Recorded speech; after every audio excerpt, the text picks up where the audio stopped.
जरा सोचो, रेस्टोरेंट में बर्तन धोने वाला एक लड़का दुनिया का सबसे बड़ा मार्शल आर्टिस्ट और फिल्म स्टार है। कहानी की शुरुआत होती है ब्रूस ली नाम के एक बच्चे से जो मंदिर से निकलकर अकेला घर जा रहा था।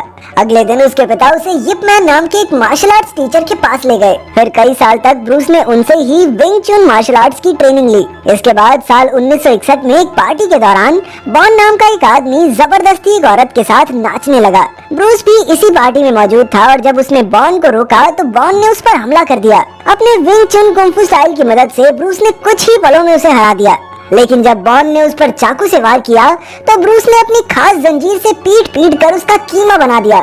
तभी अचानक पुलिस की आवाज सुनाई दी और ब्रूस वहाँ से भाग निकला। जैसे ही वो घर पहुँचा तो उसके पिता ने उसे बहुत पीटा क्योंकि उसकी वजह से बॉन को हॉस्पिटल में दाखिल होना पड़ा और अब पुलिस उसे हर जगह ढूंढ रही थी। आखिरकार ब्रूस की सुरक्षा के लिए ली ने उसे रातों रात अमेरिका भेजने का फैसला किया। उसने ब्रूस को कुछ पैसे दिए और जहाज में अमेरिका के लिए रवाना कर दिया। जब ब्रूस सैन फ्रांसिस्को पहुंचा तो उसने बर्तन धोने के काम से शुरू किया, लेकिन यहाँ भी उसने अपनी मार्शल आर्ट्स की ट्रेनिंग जारी रखी। फिर एक दिन जब वो साइकिल पर एक कॉलेज में खाना पहुंचाने गया तो वहाँ का माहौल देखकर उसका भी आगे बढ़ने का मन हुआ, लेकिन उसके पास तो फीस भरने तक के पैसे नहीं थे। तो उसने हार ना मानते हुए दिन रात मेहनत करके पैसे इकट्ठे करने का फैसला किया। जिस रेस्टोरेंट में वो काम करता था वहाँ का शेफ मिस्टर हो ब्रूस से काफी जलता था, इसलिए एक दिन उसने बेवजह ब्रूस पर हमला कर दिया, लेकिन ब्रूस ने भी उसका करारा जवाब दिया। परेशानी तो तब हुई जब रसोई का पूरा स्टाफ हो के साथ मिल गया, लेकिन ब्रूस ली ने अपने जबरदस्त फाइटिंग स्टाइल से एक एक की हड्डी पसली एक कर दी। आखिरकार उनकी मालकिन मिस यांग ने उन्हें छुड़ाया और फिर ब्रूस को अपने पास बुलाकर काफी पैसे दिए। असल में वो जानती थी कि ब्रूस आगे पढ़ना चाहता है, इसीलिए उसने ब्रूस की मदद की। जल्द ही ब्रूस कॉलेज जाकर पढ़ने लगा, लेकिन खाली समय में उसने हमेशा अपनी ट्रेनिंग जारी रखी।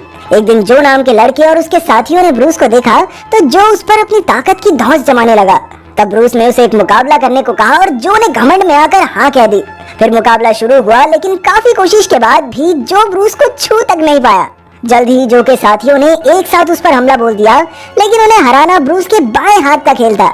आखिरकार जब वो बाहर निकला तो बेनी और टैग नाम के लड़के उसके पास आए और कहा कि वो भी विंग चुन फाइटिंग स्टाइल सीखना चाहते हैं। जल्द ही ब्रूस कॉलेज के मैदान में उन्हें विंग चुन के गुर सिखाने लगा और तभी लिंडा नाम की एक लड़की उसके पास आई। असल में वो भी मार्शल आर्ट सीखना चाहती थी।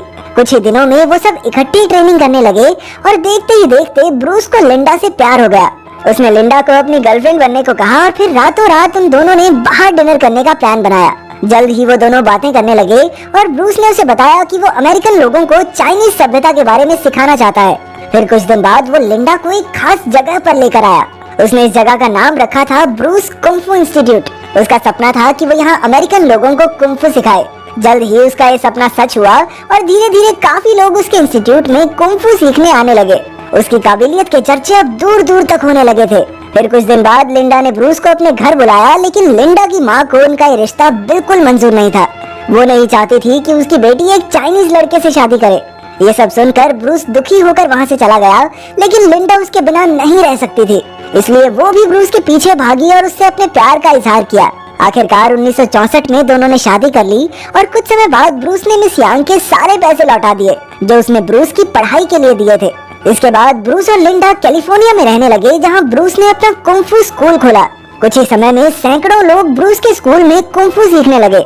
फिर एक दिन ब्रूस को अमेरिका की चाइनीज मार्शल आर्ट्स एसोसिएशन से मीटिंग का बुलावा आया।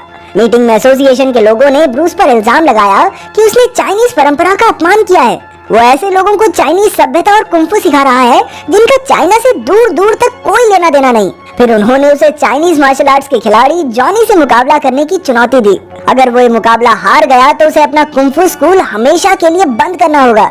ब्रूस ने इस चुनौती को स्वीकार किया और मुकाबले के दिन मैदान में पहुंच गया। तभी ब्रूस के एक दोस्त ने उसे जॉनी से सावधान रहने को कहा, क्योंकि वो अक्सर फाइट में धोखे से वार करता था। खैर फिर मुकाबला शुरू हुआ और कुछ ही पलों में ब्रूस ने अपनी काबिलियत से जॉनी को करारी मात दी। फाइट खत्म करने के बाद वो एसोसिएशन के लोगों के सामने झुका, लेकिन उसी वक्त अचानक जॉनी ने ब्रूस की पीठ पर इतना जोरदार वार किया कि उसकी रीढ़ की हड्डी ही टूट गई। इस वजह से उसे हॉस्पिटल में भर्ती होना पड़ा और तभी लिंडा दौड़ी दौड़ी वहाँ पहुंची। ब्रूस को इस हालत में देखकर वो काफी दुखी हुई, लेकिन ब्रूस का दुनिया का सबसे बेहतरीन कुंफू फाइटर बनने का सपना अब भी कायम था। फिर लिंडा ने उसे खुशखबरी देते हुए कहा कि वो माँ बनने वाली है, जिसे सुनकर ब्रूस बेहद खुश हुआ। अब रीढ़ की हड्डी में प्रॉब्लम होने की वजह से उसका लेटे रहना तो जरूरी था, लेकिन इसी दौरान कई महीनों तक कड़ी मेहनत करके उसने एक नया कुंफू स्टाइल बनाया जिसका नाम था जीट कुंड डू। कुछ समय बाद लिंडा ने एक लड़के को जन्म दिया। ब्रूस भी बहुत खुश था और उसने अपने बेटे का नाम ब्रैंडन ली रखा। हालांकि अपनी रीढ़ की हड्डी में चोट की वजह से वो अभी तक व्हील चेयर पर था, लेकिन वो पूरा जोर लगाकर उठा और अपने बेटे को गोद में ले लिया। फिर एक महीने बाद ब्रूस के नए कुंफू स्टाइल जीट कुंड डू पर एक किताब छपी, जिसे देखकर ब्रूस और लिंडा की खुशी का तो ठिकाना ही नहीं था। जल्द ही लिंडा की माँ ने भी उन्हें अपना लिया और वो अक्सर ब्रैंडन से मिलने आने लगी। कुछ ही समय में ब्रूस फिर से हट्टा कट्टा हो गया और फिर उसने कॉलेज में जाकर लोगों को अपनी इस नई तकनीक के बारे में बताया। उसने ऐलान किया कि अपनी इस तकनीक की मदद से वो किसी भी फाइटर को 60 सेकंड में चित कर देगा। तभी भीड़ में से जॉनी ने फिर से ब्रूस को मुकाबले के लिए ललकारा। लिंडा ने ब्रूस को ये फाइट लड़ने से मना किया कि अभी अभी तो ठीक हुए, वो पागल हो क्या। लेकिन अगर ब्रूस ली नहीं लड़ा तो लोग कहेंगे कि वो डर गया या उसके कुंफू स्टाइल में कोई दम ही नहीं है। इसीलिए ब्रूस को जॉनी से लड़ने के लिए रिंग में उतरना पड़ा। अब जॉनी जानबूझकर बार बार ब्रूस की रीढ़ की हड्डी पर हमला कर रहा था, लेकिन ब्रूस ने हार नहीं मानी और अपने दमदार हमलों की मदद से 60 सेकंड के अंदर अंदर जॉनी को हरा दिया। इसी जीत के साथ उसने पूरी दुनिया के सामने अपने इस नए फाइटिंग स्टाइल को साबित कर दिया। तभी बिल नाम का एक प्रोड्यूसर उसके पास आया और उसे अपनी फिल्म में काम करने का ऑफर दिया, क्योंकि वो ब्रूस के हुनर से काफी प्रभावित था। आखिरकार ब्रूस ने हाँ कर दी और फिर शूटिंग के दौरान उसने बेहद खतरनाक स्टंट किए, जिसे देखकर सब हक्के बक्के रह गए। जल्द ही फिल्म पूरी हो गई और फिर रैप अप पार्टी में ब्रूस और लिंडा नाच रहे थे। इस दौरान लिंडा ने बताया कि वो फिर से मां बनने वाली है। ये सुनकर ब्रूस की खुशी दोगुनी हो गई, लेकिन तभी बिल ने आकर कहा कि कुछ कारणों की वजह से ये फिल्म रिलीज नहीं होगी। ये सुनकर ब्रूस का दिल टूट गया और वो अपनी पत्नी के साथ घर वापस लौट आया। फिर कुछ दिन बाद ब्रूस को खबर मिली कि उसके पिता का देहांत हो गया, जिसके बाद उसने तुरंत हांगकांग जाकर उनका अंतिम संस्कार किया। खैर कुछ दिन बाद ब्रूस अमेरिका लौटने के लिए निकल पड़ा, पर तभी अचानक फिलिप नाम का एक प्रोड्यूसर उससे मिलने आया। फिलिप उसके कुंफू से इतना प्रभावित हुआ कि उसने ब्रूस को अपनी नई फिल्म बिग बॉस में हीरो का रोल दे दिया। थोड़ा सोचने के बाद ब्रूस राजी हो गया और थाईलैंड जाकर शूटिंग करने लगा। लेकिन वहाँ उसे पता चला कि जॉनी का छोटा भाई लूक भी इस फिल्म का हिस्सा है। लूक के मन में अपने भाई की हार का बदला लेने की आग जल रही थी, इसीलिए उसने एक फाइटिंग सीन के दौरान ब्रूस पर असलियत में हमला कर दिया। आखिरकार ब्रूस को भी खुद को बचाने के लिए उससे लड़ना पड़ा और अपने ब्रूस ली ने कुछ ही देर में उसकी गेंद बिठा दी।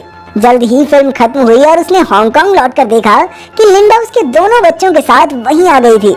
उन्हें देखकर ब्रूस बेहद खुश हुआ और वो उन्हें जहाज में घुमाने ले गया।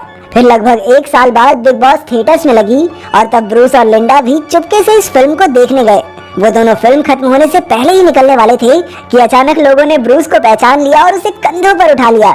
उसका हुनर और काबिलियत देखकर लोग बेहद खुश थे और जल्द ही हांगकांग में वो एक जाना माना सुपरस्टार बन गया। अब वो हर साल धमाकेदार फिल्म्स बनाकर अपनी ऑडियंस को खुश करता और जल्द ही पूरी दुनिया में उसकी वाहवाही होने लगी।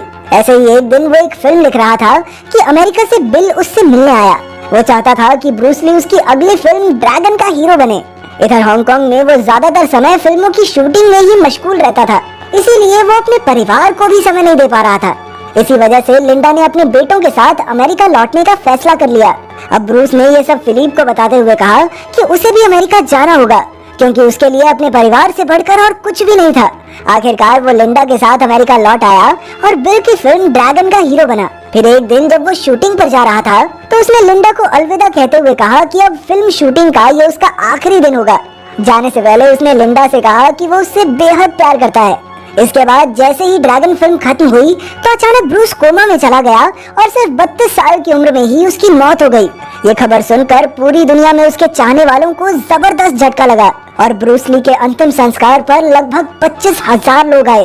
कुछ इस तरह ब्रूस ली मार्शल आर्ट्स की दुनिया में अमर हो गया और आज भी लोग उसे मार्शल आर्ट्स के एक महान योद्धा की तरह याद